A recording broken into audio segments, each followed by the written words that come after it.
everyone. This is John Byrne with Poets and Quants. Welcome to our Center Court session on a very special MBA program, the Haas School of Business at UC Berkeley. And we have with us today the Assistant Dean of MBA Programs, Jamie Breen. Welcome. Thank you, John. It's great to be here. I'm really looking forward to it. Tell me, if you were asked to describe the quintessential Haas MBA experience, how would you go about describing it? So the quintessential Haas MBA experience is going to be, so first of all, a really strong sense of community within your class, within your cohort, within the school. There is a certain magic that happens when you step on any university campus, I think, but in particular here at Berkeley. I think you're going to find, as I think Berkeley has these 4 defining leadership principles. And one of them is confidence without attitude. So it's that confidence that you know your stuff, you've learned your stuff, you can hold your own, but without the attitude, because that makes you open to new ideas and other opinions and other ways of looking at things. So that sort of duality of feeling strong in yourself, but open to others, and a strong sense of innovation and entrepreneurship. Because of Berkeley, because of the Bay Area, but just Berkeley's history of always looking for new ideas and better ways to do things, whatever your chosen function or industry might be. So I think that's kind of the quintessential Berkeley MBA experience. Yeah, and you have a beautiful situation on the Berkeley campus, very much self-contained, but very modern facilities and comfortable. And I actually think you have one of the best business school campuses in the world. And thank you. Yeah. So we do have this beautiful campus, but we are also very connected. Yes. To this world-class university and all it has to offer. And, there's a lot of collaboration across campus, with schools in natural resources for sustainability or engineering for data analytics, so there's a lot of connection across the campus as well. True.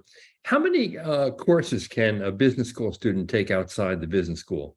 There is a limit on the number of units you can take outside the business school.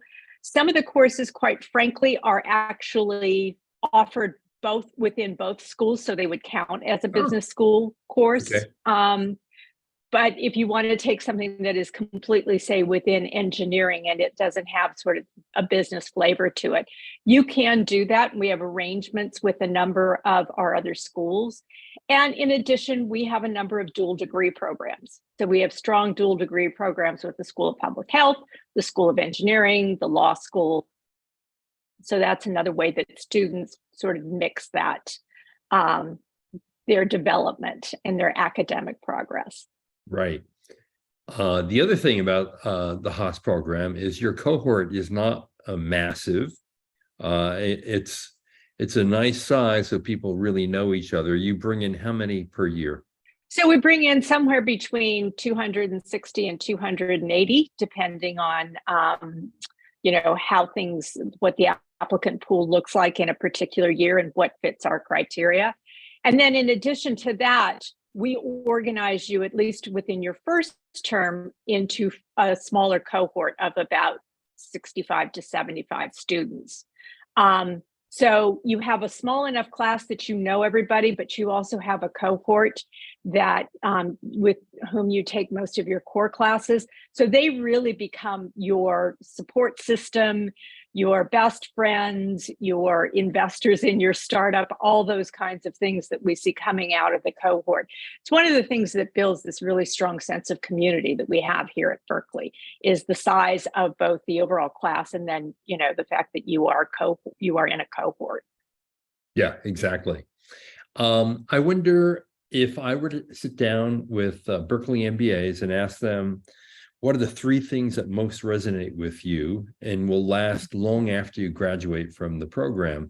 what are the three things they would most likely tell me? So first of all, they would tell you they're classmates.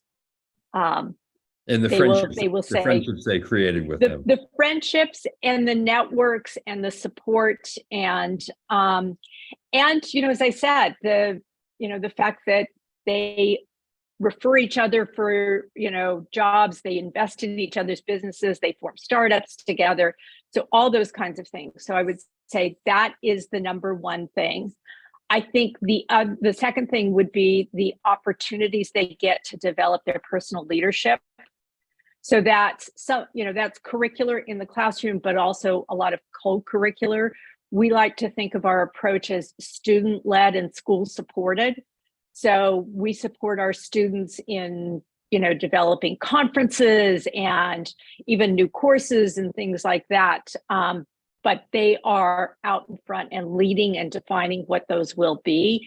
And all of our students who participate in those kinds of leadership roles, and most of them do, will say that was a real defining part of their experience. And then I think the third thing they'll tell you is their academics. They really, they value, when we ask them at the end after the fact, they really value the academics and the rigorous grounding they got in business, in general business management. Right. Obviously, you were also in the Bay Area, which means something, because I think the ecosystem of the Bay Area is unique in many ways. And I think it plays a big part in the MBA experience at Berkeley. Would you agree?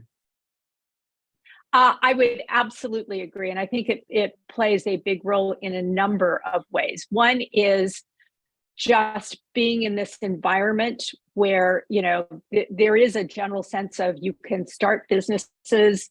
People do that. We have, because of where we are, we have access to resources, both on campus and off campus, to help you develop. We have really fantastic professional faculty who are practitioners, who are doing this every day. They're venture capitalists, they're private equity investors, they're entrepreneurs, they're all of the things in the ecosystem, as well as being people who are now in well-established companies. Google was once a startup. It's not anymore, but you can see both sides of, how these companies grow. And so they have access to a lot of resources in the classroom, outside the classroom, and they're easy to access. And then, of course, there's the Berkeley Haas Alumni Network, which includes a lot of these individuals who are also, there to mentor or support our students or help them with their ideas. So whether you want to be an entrepreneur or you want to be an intrapreneur and work for a large company, pretty much this environment in California, and especially the Bay Area, has it all. And that goes all the way to agriculture, wine, manufacturing, pretty much any industry you want to, engage in is here in the Bay Area and is innovating in this area. Yeah, that's really true. And I know, from glancing at your employment report that you're one of the few schools that actually send more people into technology than consulting or finance. Do you think that's going to continue given what's going on in Silicon Valley and throughout the country?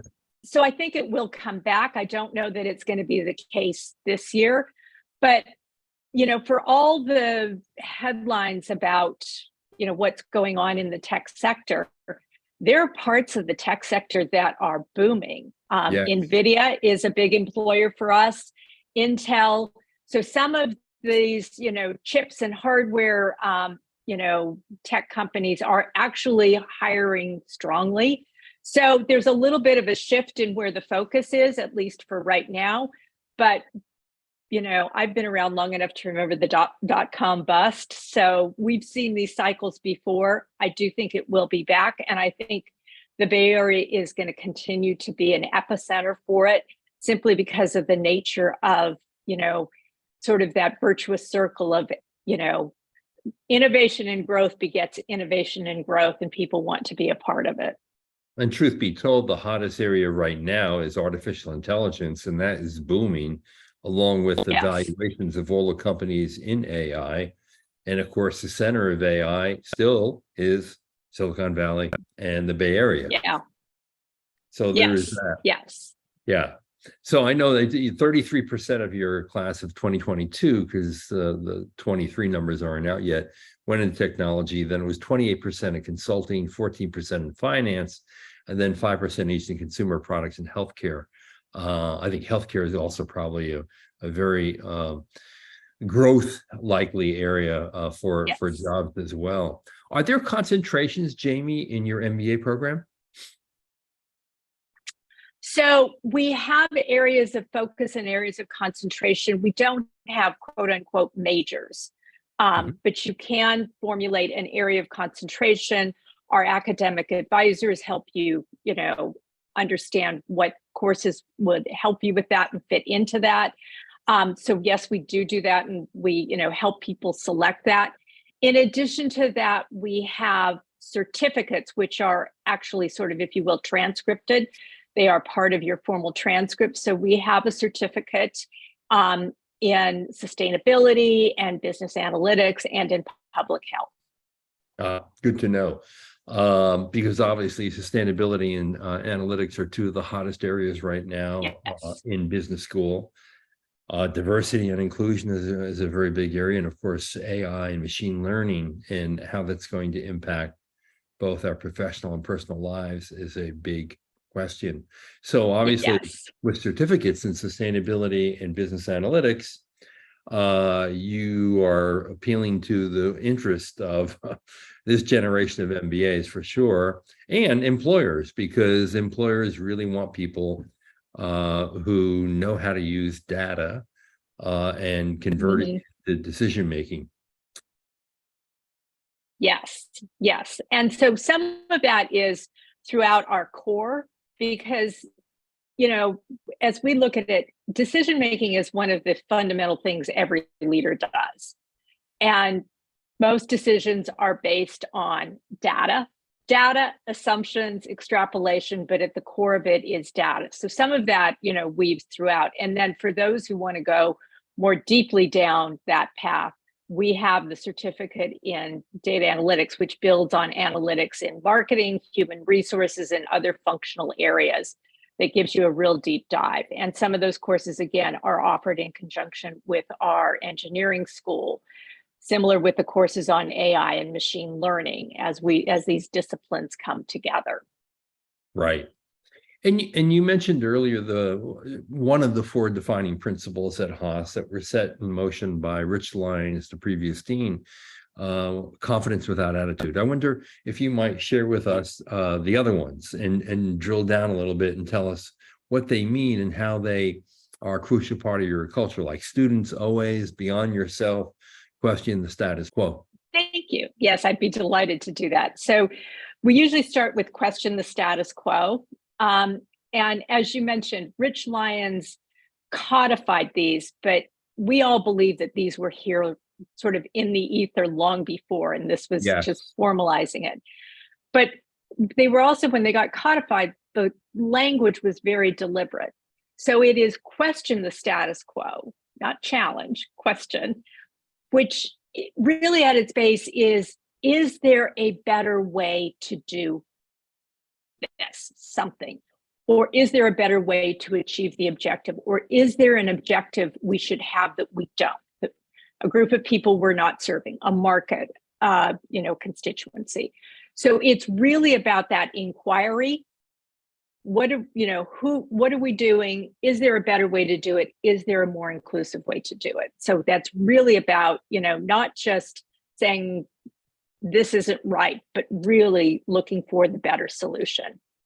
The next one is, we've talked about confidence without attitude. Students always, which is that inquiring and growth mindset, always being open to the fact that you are learning and need to learn. Because, if you have a fixed mindset, that starts to shut down the possibilities, and it starts to shut down your ability to actually lead an organization more effectively. And then finally, beyond yourself. And oftentimes people interpret beyond yourself as philanthropy. But actually what it is it's actually having this sense of thinking longitudinally. How are the decisions I am making today affecting my community, the world, my business over the long term. And that sense of stewardship, that we hold this world, our lives, our community in trust, and we need to actually make it stronger for others. So it's that strong sense of having a broader mindset and that sense of stewardship. Right. And I know those 4 attributes of the culture at Haas has really attracted a lot of people, because when you ask candidates or students who are enrolled at Haas why they chose your school, many of them cite these 4 defining principles. At least that has been the case when we've asked them. We've asked every single class for quite a number of years. Now, what about diversity and inclusion? One of the interesting things about that issue is obviously it's at the forefront today, yet we are on the verge of a Supreme Court ruling that will very much likely ban race-conscious admissions. And then in California, there was Proposition 209, which essentially banned racial preferences for admissions back in 1996. But when I think of Berkeley, I think of an immensely diverse university with a diverse faculty, staff, and students. How have you been able to achieve that in light of Proposition 209? So it's been by, really thinking hard about how do we attract. So some of this is not just attracting, but how do we go out and tell the story of the benefit of business to diverse communities that may not be hearing this from a lot of people. Right. So we have a very strong office around, diversity, equity, inclusion, belonging, and justice. A lot of their work is actually in this kind of community connection, business connection, outreach, working with employers, working with communities to make sure that whether they come to Berkeley or not, that we are, conveying the importance of getting business education and investing in themselves. So that's one piece of it is, and we do a lot of work in this area. We still have a lot of work to do. I want to be clear on that as well. There is a lot more that we need to do to really make it accessible and attractive. And then when we look at candidates, we do look at candidates holistically. Yes, you have to have a certain level of academic achievement because this is a very rigorous program. But we also look at the conditions in which you achieved that. Were you first generation college? Did you have to work and help support family while you were going to school? We look at what you've done in your work experience and how you've progressed there and how you've, sort of made your mark. So it's very much looking at the applicant or the individual as an entire person and saying, what do they bring to this school? Because all of that is important. We have a lot of people who come from very diverse backgrounds. They might have been in film, they might have been teachers, they might have worked in nonprofits, but they all bring, certain, experiences into the classroom that you're not going to get if you have everybody who came from banking, just to be, absolutely to say. So our admissions team spends a lot of time, obviously, reading files, talking to these candidates, understanding who they really are. And we look to bring people who are really going to, as I said, be able to handle the rigorous academics and the overall experience, benefit highly from it, and go back out into the world to actually lead and, create growth in many, many, many areas. So it's not been easy. And it's it's a process we continue to work on and continue to refine. As I said, attracting and recruiting those candidates, and then making sure that we have criteria and processes that bring, that give the opportunity to everyone. Right. So, sure, that's terrific. And obviously, when we talk about inclusion, I can't imagine a more one of the better environments in America for people who come from all kinds of backgrounds and feel very welcome at Berkeley, because that has been Berkeley's reputation forever. Yes. So two other things I wanted to talk to you about, Jamie, and that is experiential learning, and what you have that might be required in that area. And then I want to talk a little bit about personal development, because I really do think that, one of the magnificent features of a business education is the fact that you're not only learning the skills and the tools to make you successful in business, but as a human being, you're being developed to be able to present, persuade others, collaborate with others effectively, things that no other discipline at the university teach you other than a business school. Let's start with experiential learning, though. What's required at Haas in that area?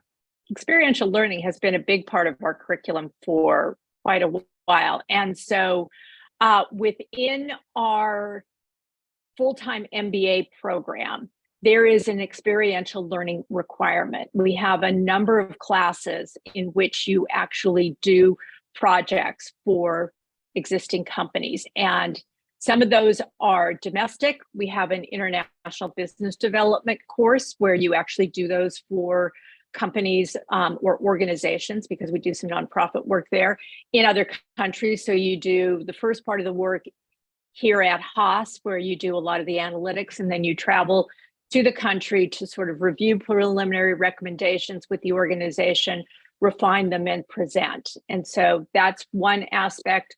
We have a social sector solutions course that is similar. We have a course in actually equity fluent leadership that has an experiential component to it. So we have a number of different courses, all of which have this experiential component. And every single one of our full-time MBA students needs to have taken and passed one of those courses in order to actually graduate from this program. It's a little different for our working professionals because they're actually doing this every day in their jobs. So the way it reflects there is how are they actually using it? So, bringing their actual work experience into the classroom and reflecting how they're taking what they learn in the classroom into their work experience to improve it. Great. And then in terms of personal development and leadership, do you have a particular approach? So yes, we actually think of your entire experience here. And now I'm talking about all of our students, but very much our full-time students. Your entire experience here is a leadership lab. And what I mean by that is, again, the leadership, you're learning leadership skills in every single interaction you have. And in particular, when you interact with us and the administration, I mean, clearly that happens in the classroom where you're learning the formal aspects of it and the theoretical roots. But for example, when you ask a question of the administration, or you ask for an exception, or students ask, why do we have to do it this way? Our responsibility is to actually explain how and why we make decisions and how it works, so that they understand governance models and decision rights, and how, again, part of their learning is how an organization like a university works. It's different from most organizations, but that's all part of their leadership learning. As I said, who holds decision rights? How do you reach, consensus? What kind of collaboration do we need to engage in to accomplish something they've asked for? So all of those interactions, their interactions with each other, we ask them to practice these skills. So some of what we teach them is having difficult conversations, giving difficult feedback, understanding and listening more than you are talking, so that you understand where somebody else is coming from. So their interactions with each other, and then in their formal leadership roles, where they're leading our clubs or our student government or conferences that the clubs are putting on, it's very much around, as I said, student-led and school supported. So supporting them through some of those difficult, decisions or things they're learning around, how do I organize people? How do I get people to agree on something to move forward? How do I give feedback to somebody who isn't actually, I don't think, pulling their weight or, actually following through on their commitments. So we support them in all of that so that they can develop those skills. So as I said, we look at it as 24/7, 360-degree leadership lab while you're here. Right. That's fantastic. Now, Jamie, I know that you are also oversee the evening and weekend MBA program.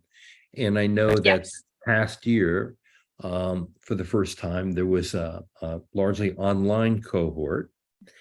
And now that you're a year That's into correct. that, I wonder how that went. Do you have an early report for us? So I do have an early report. It's gone better than we ever hoped. When you step into something like this and you go test yourself against the market, you've done all you can do, but then it's really up to what the experience is.